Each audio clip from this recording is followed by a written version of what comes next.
Hello everyone, again welcome back to our channel PSP education zone. तो आज मैं लाई हूँ पार्ट 3 ऑफ दिस चैप्टर। ठीक है, तो आज हम शुरू करेंगे पार्ट 3 इस चैप्टर के साथ। तो इस चैप्टर में हमने जहां तक पढ़ लिया था, शायद आई होप आप लोगों को याद हो। हम एक बार देख लेते हैं टॉपिक्स, जैसे कि हम इंट्रोडक्शन पढ़ चुके थे, माइक्रो ऑर्गेनिजम्स पढ़ चुके थे, ऑर्गेनिजम्स कहाँ मिलते हैं वो भी हम पढ़ चुके थे, माइक्रो ऑर्गेनिजम्स एंड अस भी पढ़ चुके थे। हार्मफुल माइक्रो ऑर्गेनिजम्स तक हम अभी गए नहीं है, अभी हम इसी टॉपिक में हैं। ठीक है, तो हम एक बार रिवीजन कर लेते हैं फिर भी।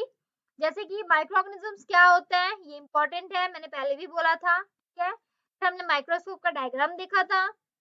Then types of microscope micro organisms के बारे में हम पढ़ चुके हैं। ठीक है, इसके बाद वायरसेस के बारे में हमने पढ़ा कि वायरसेस के क्या फीचर्स होते हैं। ठीक है, इसके बाद माइक्रो ऑर्गेनिजम्स कहाँ मिलते हैं, जैसे कि ये हर जगह पाए जाते हैं, चाहे वो जितना भी डिजर्ट एरिया हो, मार्शी लैंड हो, आइसी क्लाइमेट हो या हॉट स्प्रिंग हो। ठीक है, हर जगह पाए जाते हैं। Then micro organisms and us, micro organism हमारे लिए बहुत बेनिफिशियल है, साथ ही साथ हमारे लिए हार्मफुल भी है। ठीक है, फ्रेंडली माइक्रोस्कोप माइक्रो ऑर्गेनिजम्स मतलब जो माइक्रो ऑर्गेनिजम्स हमारे लिए दोस्त हैं, हमारा हेल्प करते हैं। जैसे कि कर्ड बनाने में कौन हेल्प कर रहा था, लैक्टोबैसिलस, नाम याद रखना, ये आता है एग्जाम में। देन ब्रेड मेकिंग के लिए ईस्ट, ये भी इंपॉर्टेंट है। ठीक है, ये ईस्ट का ही फोटो है। ओके, ये ईस्ट है, ये ईस्ट है। ईस्ट ऐसे ही रिप्रोड्यूस करता है बर्डिंग के थ्रू। ठीक है, देन ये कमर्शियल यूज की माइक्रो ऑर्गेनिजम्स कहाँ कहाँ यूज होते हैं, जैसे कि एस्परजिलस, लैक्टोबैसिलस, एक्रोमाइसिस, ये सब।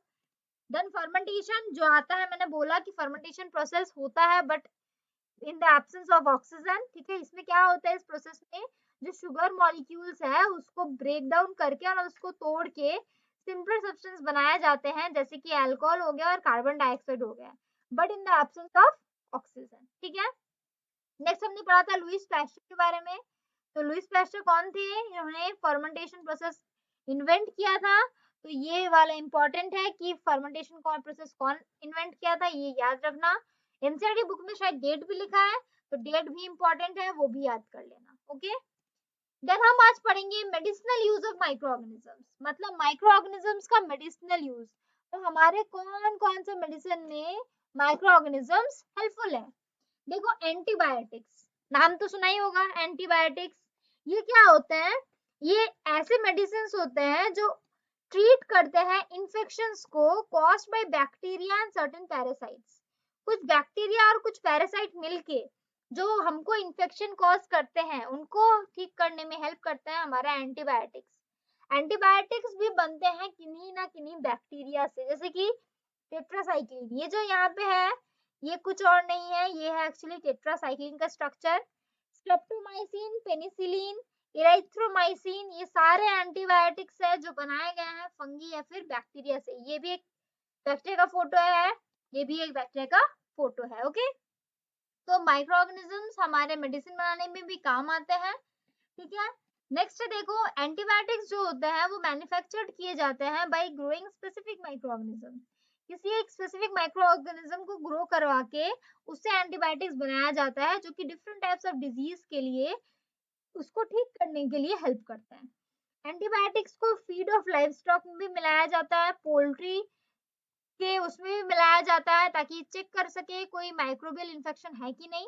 और इनसे क्या होता है, बहुत सारे डिजीज भी कंट्रोल होता है ऑफ प्लांट्स। ठीक है, जैसे कि देखो, एक्टिनोमाइसिटीज, ठीक है, ये एक बैक्टीरिया है। कुछ और बैक्टीरियाज भी है, फंगल जो है वो पेनिसिलिन, सेफालोस्पोरिन, ठीक है, और सिंथेटिक में है एजोल्स, फिर नाइट्रोफ्यूरांस, ये सारे। तो ये सारे कुछ बैक्टीरियाज के नाम दिए गए हैं जो कि हेल्पफुल है हमारे मेडिसिन वगैरह बनाने के लिए। ये जो यहाँ बैठे हैं, ये है अलेक्जेंडर फ्लेमिंग। इन्होंने क्या किया था, डिस्कवर किया था पेनिसिलिन। पेनिसिलिन 1928 में। 1928 में Fleming notice the effect of penicillium in petri dish. Petri dish मतलब जब लैब यूज करोगे तो पेट्री डिश का मतलब भी पता चल जाएगा, बट स्टिल मैं अभी ड्राइंग करके दिखा देती हूँ। पेट्री डिश होता है एक छोटे से कटोरी की तरह, बहुत छोटा और कांच का। ठीक है, जहाँ पे इन्होंने क्या किया था, बहुत सारे डिजीज कॉजिंग बैक्टीरिया को मार डाला था। He was unable to pursue further development without the help from trained chemist. But वो आगे का कुछ कर नहीं पाए थे क्योंकि उनके पास कोई ट्रेंड केमिस्ट नहीं थे।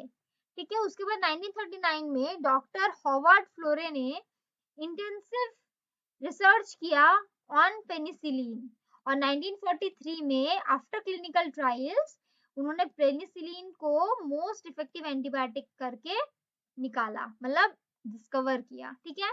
सबसे पहला किसने खोजा था? इन्होंने खोजा था, मतलब किन्होंने? अलेक्जेंडर फ्लेमिंग ने डिस्कवर किया था पेनिसिलिन इन 1928।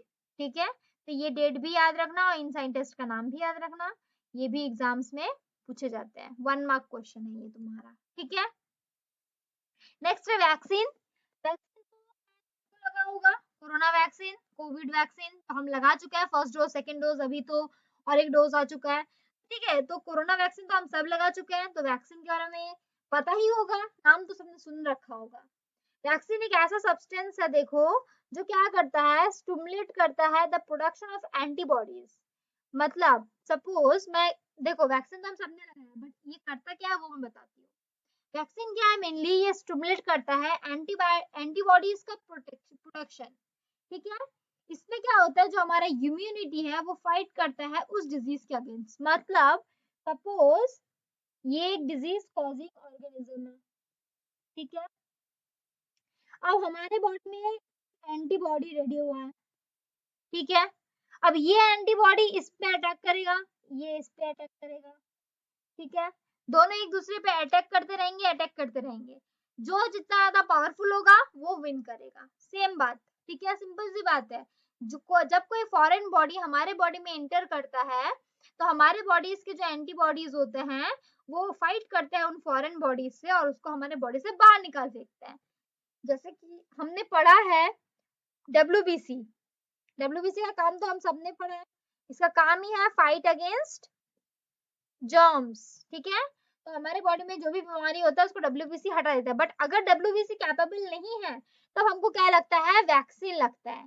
तब हमें वैक्सीन का जरूरत पड़ता है, और इसी वैक्सीन से हम क्या करते हैं, अपना काम करते हैं, और हमारे बॉडी में एंटीबॉडीज प्रोड्यूस होता है, जिससे हमारे अगेंस्ट हमारे बॉडी में जो इम्यूनिटी है उसको बढ़ाता है, और ये इजीली लड़ पाता है। जैसे कि देखो, बहुत डिजीज जैसे कि cholera, tuberculosis, small pox, hepatitis vaccine लेने से प्रोटेक्ट होते हैं। जब हम लोग छोटे होते हैं ना, तब देखना एक छोटे से बच्चे को 3-4 बार इंजेक्शन लगता है। 3 मंथ में, 6 मंथ में, 9 मंथ में, 10 मंथ में, 5 मंथ में, मतलब बहुत बार। उनको क्या दिया जाता है, तब उनको मैक्सिमम टाइम वैक्सीन भी प्रोवाइड किए जाते हैं। क्यों? क्योंकि ताकि उनको कोई बड़ा बीमारी आगे चलकर ना हो, पहले से ही उनकी बॉडी में वो सब चीजें दे दी जाती है। अभी जो है वैक्सीन्स वो बहुत लार्ज स्केल में बनाई जा रही है फ्रॉम माइक्रो ऑर्गेनिजम्स, ताकि ह्यूमंस को बचा सके और बाकी एनिमल्स को भी बहुत सारी डिजीजेस से बचा सके। इसलिए वैक्सीन अभी काफी मात्रा में बनाया जा रहा है। ठीक है। देखो वैक्सीन, ये एडवर्ड जेनर, ठीक है, एडवर्ड जेनर और स्मॉल पॉक्स, मतलब इन्होंने स्मॉल पॉक्स का वैक्सीन निकाला था। Edward Jenner was an English doctor.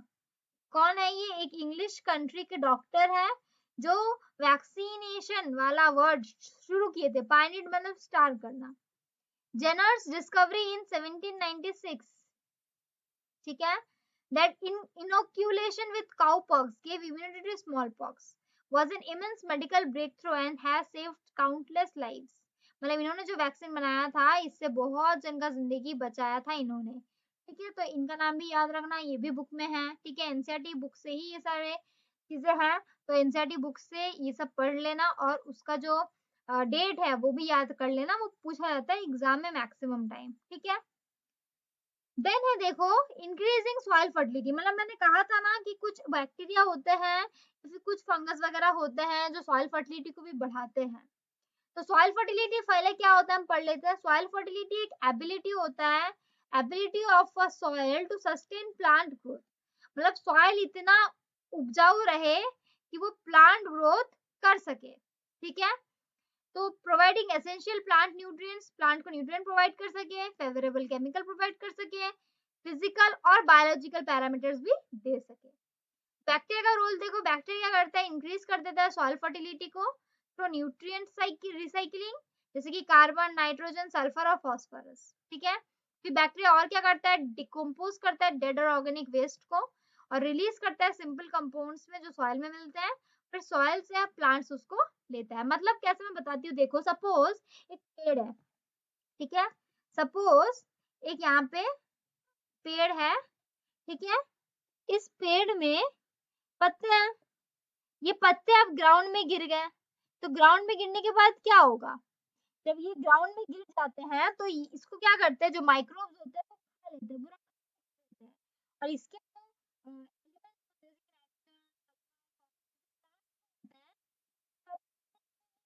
Ground में मिल जाते हैं, और जैसे ये मिट्टी में मिलते हैं उसको दोबारा कौन ले लेता है, दोबारा प्लांट ले लेता है, फिर क्या करता है, सॉइल ले लेता है, फिर सॉइल प्रोवाइड करता है प्लांट को, ठीक है।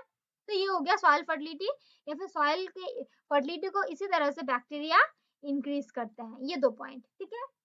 तो इसके बाद ये तो फर्स्ट और सेकंड पॉइंट था, इसके बाद और भी इसके पॉइंट्स हैं, तो हम नेक्स्ट पार्ट जो होगा इसका उसमें हम यहीं से शुरू करेंगे, मैं दोबारा ये वापस से बताऊंगी, देन हम नेक्स्ट पार्ट में चलेंगे, ओके। तो तब तक के लिए thanks for watching, keep smiling and always be healthy and safe, thank you.